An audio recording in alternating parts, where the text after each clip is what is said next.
அவருடைய கோட்பாடே வந்து திருமணமே பண்ணிக்காத. நான் சொல்லலை இதை.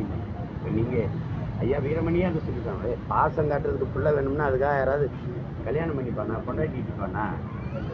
தேவைன்னா போகிறா போய் இது பண்ணால் அதுக்காக ஒரு தூக்கி சுமந்துக்கிட்டே இருக்கணுமா அப்படின்னு அவர் தான் சொல்கிறார். திருமண உறவே இருக்கக்கூடாதுன்னு. ஆனால் நீங்கள் வந்து ஏமாற்றிட்டு எப்படி போகிறது, நீங்கள் திருமணம் பண்ணணும். இப்போ உங்கள் கோட்பாட்டுக்கு நீங்கள் பார்த்தீங்கன்னா இப்போ உங்களாலே அதை தாங்கிக்கிற முடியும். கற்புனே ஒன்று கிடையாதுங்கிறது, கற்புனே ஒன்று கிடையாதுங்கிறது. நீங்கள் என்ன பண்ணுறீங்க, கற்பப்பையே வேண்டாம்ங்கிறாரு. நீங்கள் அது இந்த கற்பை அடிச்சுட்டாரு. இதெல்லாம் சொல்கிறது யாருன்னு பாருங்க. அதே பெரியாரியவாதிகள் தான், பெரியாரிய பக்தர்கள் தான். திருப்பி என்ன நீங்கள் இது என்ஜாய்மெண்ட் வித்தவுட் ரெஸ்பான்சிபிலிட்டி இருக்கீங்க. அதான் அவர் தான் சொன்னாருன்னு சொல்கிறீங்க.